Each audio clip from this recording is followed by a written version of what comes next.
thank the Excellency, the Governor and his wife, and Minister of Education, Mr. Richard Smith. First of all, Excellency, the Governor, Mr. Holiday and his wife, and the Education Minister, Richard Smith, Pastor Eddie, and his family members, distinguished guests, welcome this evening. First of all, as son of Mr. Griffith, Mr. Griffith, I want to thank you all for, even though your busy schedule, you took some time out to be with us in this time of bereavement. I want to thank you also for your presence. I would like to say thank you, first of all, to God for the blessings that He has given to us for a well-lived life, I must say. And I can assure that the whole lot of us can attend to that. Presently also there are students and there are folks that have excelled because of this wonderful experience of the blessing. I also want to say we have a little time extra over to maybe if one of you in whichever way want to say something in the mic. I am not really a speaker, but I think you could probably help me out with that. Somehow, somewhere, would there be a volunteer? Son to me. We go way back, but I knew Cecil's father, Griffith, in the 60s. He taught me to paint. That was close to our Fool's supermarket on Back Street. He had a little house there we used to go and sit. I used to come from Marietta to go and sit with him and learn a few things about the art. But I was just telling a few friends here a while ago, one of the first paintings I did many years ago, there was a lady called Joan Guy who came and decided she wanted to buy that painting. I said, no, this is my painting. She said, no, I want the painting. And after a while, I sold it to her and I decided I ain't painting no more because nobody can come and buy my painting. It's for me. But going back to Mr. Griffith, one of the things I'll say is, when you talk about a humble man, that was a humble man. It's someone that I think we all can say we appreciate. And the fact that he had lived this long, it means he was a stress-free man. And I'm aware that Cecil did a lot as a son for his father in the late years when he was here just before his death. And I think I would like to ask you all to give Cecil a round of applause. Mr. Griffith, this is a hand-painted picture. Not a picture, it's a painting by Mr. Griffith. He has engraved his name in it. Unfortunately, mine is not here. So, and about a month ago, I was at the home and I met him there. I was kind of surprised to see him there. And we spoke and I reminded him of the picture he gave me, the painting he gave me. And he said, yes, I remember. I said, so where is the location? I don't know if much of you will know which location is this. Anybody?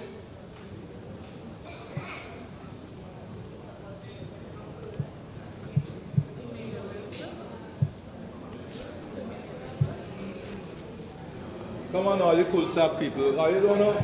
Melia Wilson, the hill behind Melia Wilson. Mr. Griffith, for the past couple of years, celebrated his birthday at my home. We would cook and have a good time with him. I was really looking forward this year. On Friday night, I was going to send this on the 22nd. And on the 21st, I called Cecil and I said, Daddy's 100th birthday is coming up, what are we going to do? He said, you know, he wasn't feeling so good this week. And I said, but then he's going to be 100 and the government will have, you know, their own celebration for him and so he's going to be tired. So instead of him coming home this year, we will go and spend the time with him. But that was not to be. But you know, as I reflect on his 99th birthday when he was there last year, one of my friends, when she was greeting him, she said, Mr. Griffith, may you live until you die and not another day longer. And he cracked up, because he loved a good joke, So that was so funny for him. And he always enjoyed his pineapple upside down cake. So in his last picture, he took at the house, he was able to pineapple cake, and lots of friends around him for his birthday. He really was looking forward to this 100th birthday. We were looking forward to spending it with him, but God thought better. Rather than celebrating his birthday, we're now celebrating his life. And may God give Helen and Cecil, Auntie, strength, and the rest of the family, strength to continue. I just want to say also on behalf of my wife and myself, our deepest sympathy and condolences to Cecil, Helen, and of course, Auntie, my girlfriend over there. The reason why I chose to speak because I understood that you love pineapple upside down cake. And that was also my favorite. But one of the things I remember him very well for was we had the Share, I think the Share restaurant, and he said, when you go on retirement, I'm paraphrasing because I don't know the words exactly, he said, when you are going on retirement, make sure you have something to do when you retire. Because many persons, after they have retired and gone on pension, don't know what to do. So those words stuck with me. So those of you who are not there yet, prepare yourself. Because those of us who are there already, I'm enjoying myself. So again, on behalf of my wife and I, God bless you. Father was a great man, and you can see by the time of the words I prepared that he had left a legacy behind. I just wanted to give my condolences to the family and friends. I just wanted to say a couple words. I was asked to speak because I guess a lot of the remembrances here are really personal, and I also have my own story, I guess, also. But Mr. Griffith, who when I was doing early painting, I was making abstract art, and I remember at my opening, I was really kind of frustrated because people were like, "Oh, you can paint trees too? Can you paint me? Why are you painting this stuff?" And I sort of would answer people, and he came to the opening and he watched for a while, and then he came up to me near the end and he said, "Don't be discouraged." He said, "Just keep doing what you're doing." He said, "Eventually the questions and the comments will change." And they did. I remember after doing my third exhibition, people were asking different kinds of questions and having a different kind of conversation. And he came to that opening too. And he said, "You see, I told you." And I said, "Yeah, you were right. He said, you have to just stay with what you're doing, and eventually people will catch up with what it is you're making." And I always remember that moment of graciousness. And Mr. Griffith was our art teacher. And I couldn't draw not even a house. Really, it was not really in me. He would say, "Just make sticks." Just think and match sticks and make sticks and make and meet. The way he said it or the way he did it was incredible. So it gave you the feeling like you were an artist and you draw. But he was very calm and compassionate. He's very humble and loving and always spoke softly. But he always had us as students, or he would say his children, in his heart. And that's something that I kept with me. And of course, over the years, I went to it, I studied, and I came back, and I kept close contact with Mr. Griffith. And he lived just on the road there by Ebenezer, across from the academy school. And I would go and visit him now and then. He would say, "You're still using them at six." So I said, "No, I'm doing art, but in a different way. I'm doing poetry." He said, "Once it's art, it's okay." He said, "But I always knew you had it within you." And he said, one of the things he said to me, he kept saying over the years, that he's very proud of me and what I'm doing. And for me, as a former student of Mr. Griffith, when teachers see greatness in you, sometimes you don't see it in yourself. And that's something that I cherish and will cherish for the rest of my life.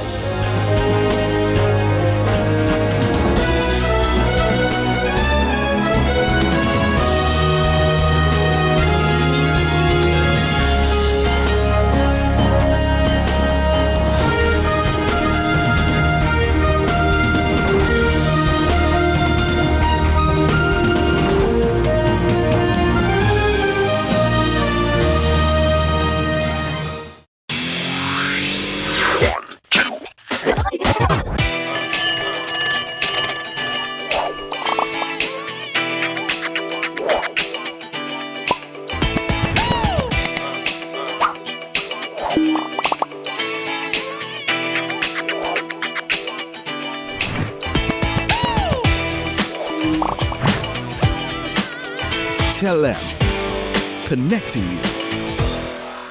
GEBE has been faithfully serving the communities of St. Martin, powering your home and our economy. Come rain or shine, our qualified team of professionals are working hard 24 hours a day to provide you and your family with safe, reliable electricity and water. We use the latest technologies and test our products daily to maintain the highest international standards. Our friendly staff is always there to assist you, whether in person, over the phone, or online. We are committed to constantly improving our products and services, making them more efficient, effective, and environmentally friendly to serve you better today and our next generation of clients tomorrow. GEBE, powering a brighter future. Our friend Megawati is here with tips to save you energy. 1. Turn your airco temperature up. 2. Use a ceiling fan instead. 3. Buy energy-saving products. Save some green with NVGEBE.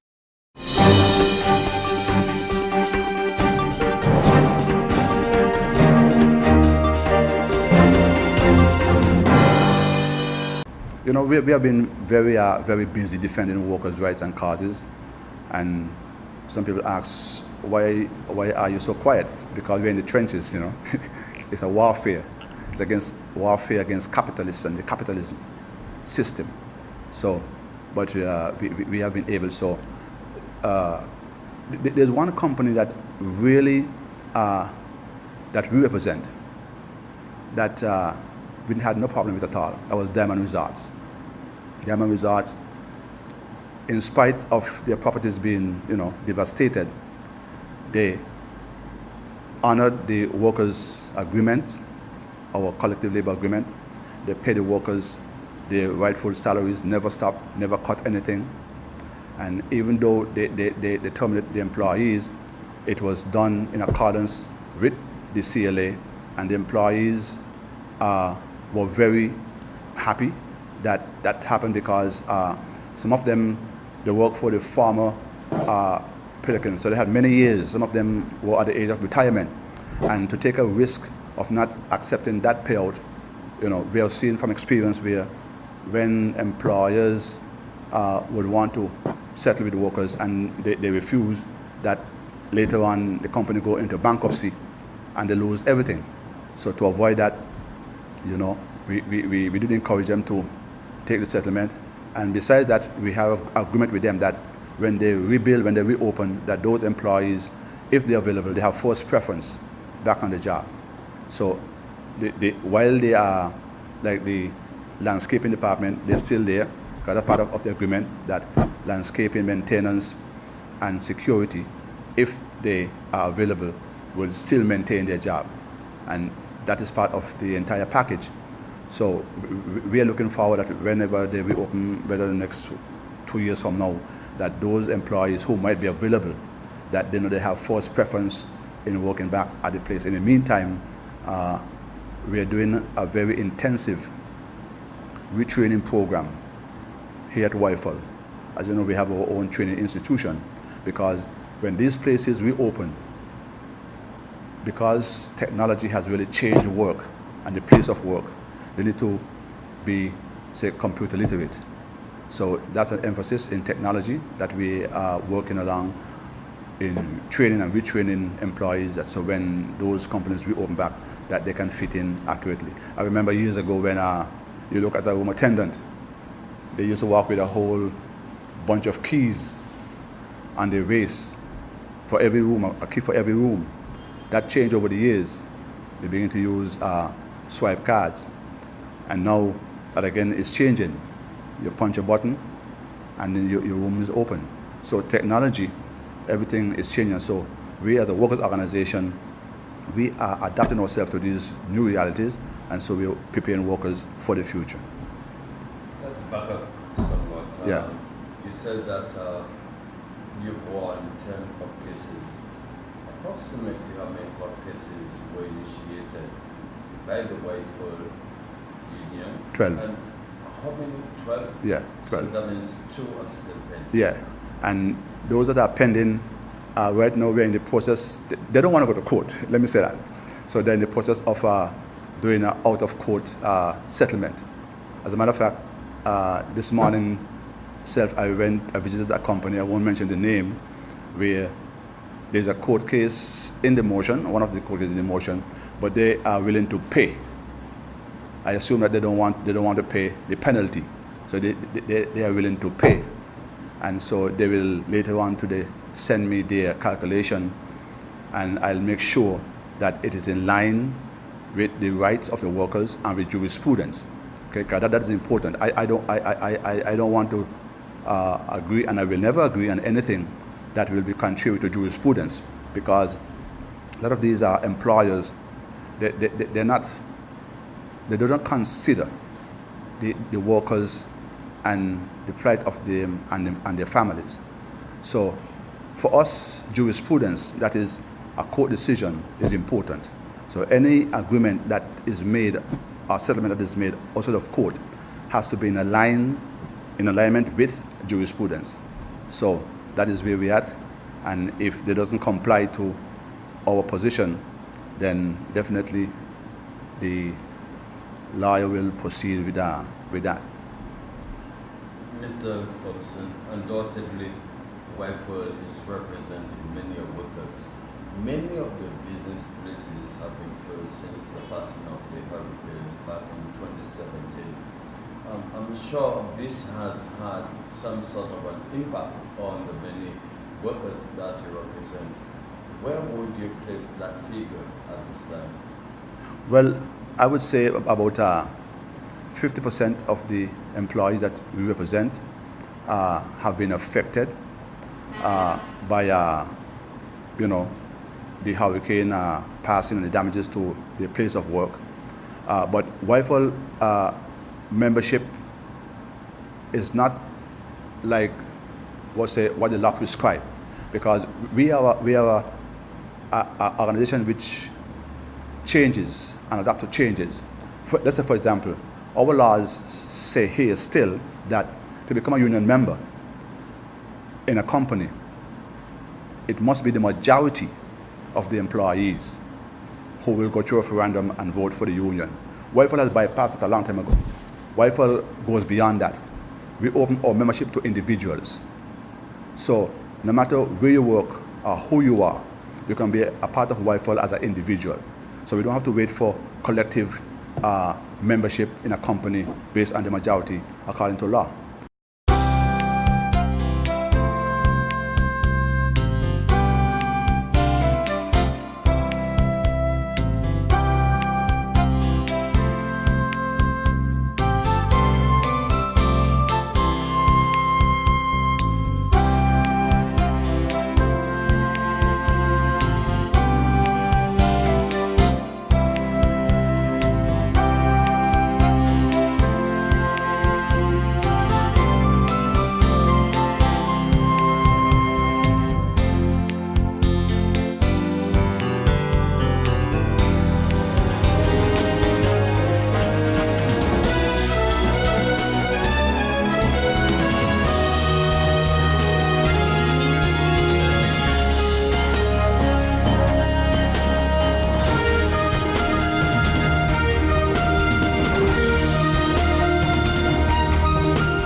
Hello, St. Martin. My name is Stephanie Medina, and I play football with the Walichi Women's Soccer team.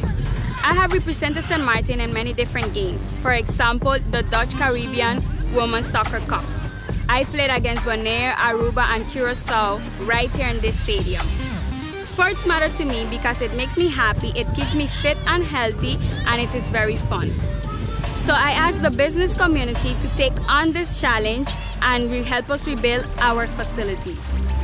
And I also asked the community to nominate the local businesses in your area and take on the challenge and step up for sport. Why? Because sports matter.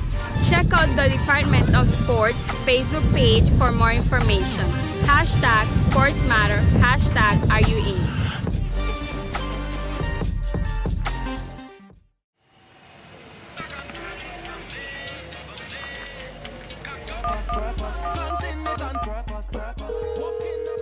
Hey ma, how you doing? You busy? I hear, just paying some bills, taking care of business, you know what it is? I know, you're doing your online banking. I don't have to stand in those long lines to pay bills.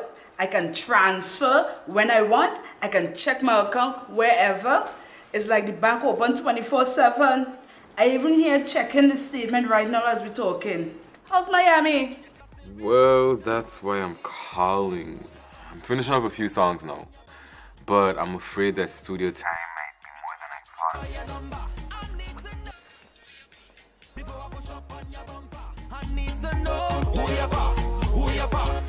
And I was wondering if I could get some help with some funds, and I could pay you back as soon as I get back to St. Martin.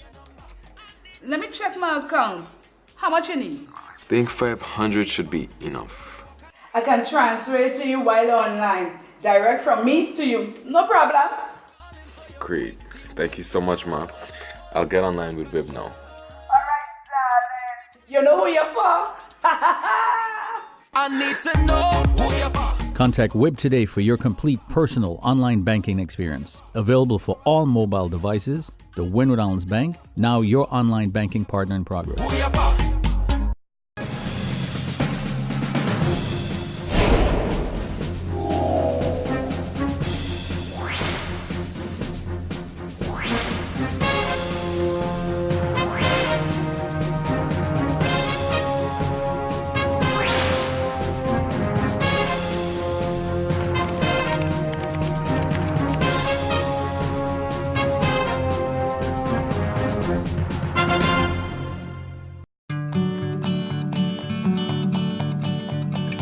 It's been said that behind every door, possibility awaits.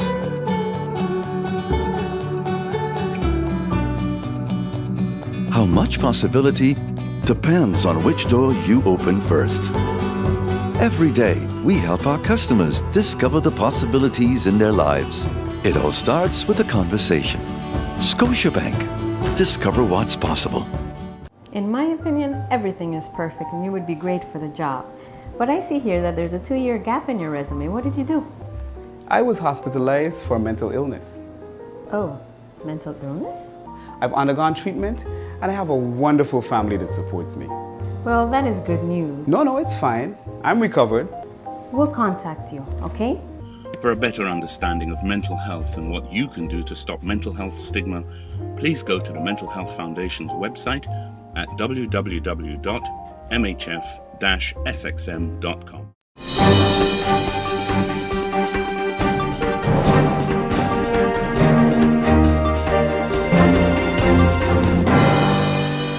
It was the St. Martin Medical Center director that implemented these new tariffs without a national decree. His announcement of December the 21st in 2017 and its implementation since January the 1st of 2018 is, in our view, in violation of Article 2 of the National Decree that regulates the prices for the St. Martin Medical Center. Consumer Coalition has protested the tariff increase by the St. Martin Medical Center as there was no changed national decree for the new tariffs. We have notified and warned the St. Martin Medical Center about the illegal tariff increase in the meeting that we had with the St. Martin Medical Management on January the 9th of 2018. The Minister of VSR, in the meeting that he had with the Consumer Coalition a few days later, January the 12th, confirmed that he did not sign any decree with new tariffs for the St. Martin Medical Center. So we have informed the St. Martin Medical Center in the next meeting that we had with them that the letter that was promised to them by Minister Lee, they cannot replace a national decree. And as long as there was no new national decree, the old tariffs had to be charged, and all the persons that had been charged higher tariffs had to be refunded. We have the following questions. Didn't the St. Martin Medical Center director commit an economic and criminal offense punishable by law, based upon Article 8 of the Price Ordinance. In our view, didn't the St. Martin Medical Center director, by violating a national decree, including general measures, the one that stipulates the prices for the St. Martin Medical Center, didn't he also, by violating that decree, violate Article 81 of the Constitution, state arrangement of St. Martin? Isn't the St. Martin Medical Center director, by implementing new tariffs without a new national decree being announced or published to go into effect, isn't he violating Article 91 and Article 89 of the state arrangement of St. Martin? We just bring these things up, as we told you already, that we have approached the Ombudsman to look into this issue for us, especially where Minister Lee also actually did some violations of our national legislations. Our question, didn't he commit a criminal offense by not stopping, but by reinforcing the St. Martin Medical Center to continue to commit an economic offense? Minister Lee was aware of the press releases of the Consumer Coalition about the illegality of the tariff increase.